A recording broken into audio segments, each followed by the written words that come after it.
Hello again, and welcome to the Interchange Book 3 video series. Today we're going to do Unit 16. And in Unit 16, we're going to talk about accomplishments and goals. Now, accomplishments are things you have done in your life, things that you are proud of, so big things that you have done. And goals are things that you want to do eventually. So aspirations and things that you want to do eventually. Alright, so let's get started. Okay, so let's look at this situation. So here we have a grandfather and his grandson. So this is Grandpa Joe and his grandson Alex. Alex saw his grandpa looking at a piece of paper and asked him about it. Grandpa Joe explains to him that it is a list of things that he wanted to do in his life when he was a young man. Grandpa Joe reflects on the things he accomplished and also asks Alex about his goals in life. So, let's listen to their conversation. Hey, Grandpa, what are you looking at there? This here? Well, this here is my bucket list. A bucket list? What's that? Well, a bucket list is a list of things that you want to do in your life before you die. You make it to see your goals, and then you check them off once you've accomplished them. I started making mine when I was a young man like yourself. So, what have you done on the list? Let's see here. Ah, yes. Well, I was able to graduate college, and I managed to start my own business. That's pretty cool. What else have you done? I guess my biggest accomplishment was that I managed to get married to a lovely woman like your grandmother, and that we were able to make a family together. Recently, I've been able to take a boat trip in the Mediterranean Ocean, and I've taken you grandkids on fishing trips every summer since you were old enough. Yeah, we always have so much fun. So, is there anything you haven't been able to do yet? Oh, sure, lots of things. There's plenty that I hope to do one day. I still have some time left, you know. For example, in the next year, I'd like to have started to learn guitar. You know, it's important to always have goals in life, Alex. Why don't we start a bucket list for you? So, what are some things that you've always wanted to do? I don't know, Grandpa. I've never thought about my goals, I guess. Well, let's start with something easy. For example, where's somewhere that you would like to have visited before you're an old man like me? Well, I've always been interested in New Zealand, so I guess I would like to have gone there eventually. Okay, that's a start. What about fun stuff? Is there anything you've wanted to try? What is something you hope to have done in the next 5 years? I don't know. I like the ocean and fish and stuff, so I hope I will have gone scuba diving or snorkeling. There you go. It's easy, huh? Now, why don't you go and make your list, and then we'll see what I can do to help you accomplish some of them. How's that sound? Sounds good, Grandpa. I'll go start it right now.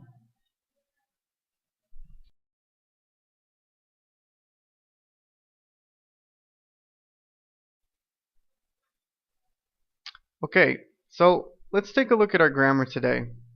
Now, after listening to that conversation, we heard Grandpa Joe talk about some of his accomplishments in the past. So remember, accomplishments are things that you have done that you are proud of, things that were important for you, and things that you did in the past. Okay? Those are accomplishments. So when we use accomplishments, we often use these two verbs. We say manage to and the main verb, and also be able to and the main verb. And when we use this in connection with the main verb, it makes our sentence sound like it is to be fortunate to do something, so that we are fortunate or that we are lucky to do that. Okay? Almost like it was difficult to do. Not easy to do, but we did it. So we were fortunate to do something, right? So let's look at some of the accomplishments he used. Now, using the simple past tense, he says, I managed to start my own business. And here we're using that managed to in the past tense to talk about starting his own business. Now, he was fortunate to start his own business. It was an important thing for him, right? Or he said, I was able to graduate college. Again, here we're using that be able to in the past tense with was able to, and then the base form of the verb, graduate. And that means that graduating college was something important for him, okay? Or maybe it wasn't exactly easy for him to do, but he did it. So those are the examples where we just used a simple past tense to talk about accomplishments, using managed to and was able to. Now, if I have a recent or even maybe a current accomplishment, something that I'm still doing, right? I can use the present perfect for that. So remember, the present perfect is have or has, depending on the subject, and then the past participle for the main verb. So let's look at what this looks like. He said, I have been able to take a boat trip in the Mediterranean. So that was a recent accomplishment, not that long ago. So here I'm using the present perfect. I have been, right, able to. So remember, I'm using my have for the auxiliary, and from be and be able to, I'm using the past participle of be. So I'm saying I have been able to take, and take is in the normal base form verb, just like we did up here. So I've been able to take a boat trip in the Mediterranean is a recent accomplishment. Okay? What about this one? I've managed to take my grandkids on fishing trips. Okay? So in this context, it's something that he still does. He does this every summer. And he's using the present perfect with the auxiliary have, and then the past participle of manage, which is managed, and then of course the base form of the verb. So I've managed to take my grandkids on fishing trips is an accomplishment that he is still doing. Okay. Okay, so now let's look at goals for the future. So if we remember, goals are things that you want to do one day. Things you aspire to do. Things that you want to accomplish in the future, eventually. So those are goals. Now, we can talk about our goals just using the basic future by saying things like this. I hope I will go to New Zealand one day, right? So that's the basic future. I will go, right, to New Zealand one day. But one day is very general. I want to know when. When do you want to go to New Zealand? When will you accomplish this? Now, if I want to be specific about this, I can use a different form of the future, and I can say something like this. I hope I will have gone to New Zealand before I'm old. So now I know when. Before I'm old, I hope I will have gone to New Zealand. And this type of future, will have gone, is what we call the future perfect. And the future perfect is specific. It's very specific for when something will be completed in the future, right? So let's look at the equation for the future perfect. We use will, or we can use would like to. Then we use the perfect tense, which is have for the auxiliary and a past participle. But what's important to know about the future perfect is that you need to talk about a second action in the future. Just like here we said before I'm old, right? We need to use some sort of reference of a second thing that happens after the future perfect.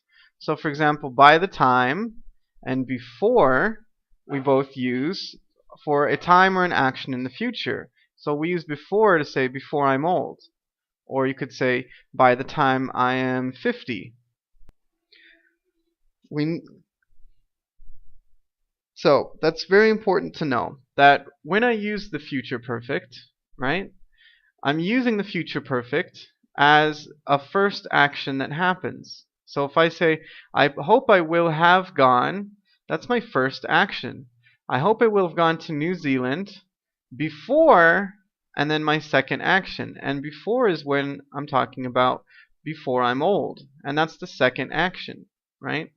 So before I'm old, I hope I will have gone to New Zealand. That's how we use the future perfect. But we can say this in a different way.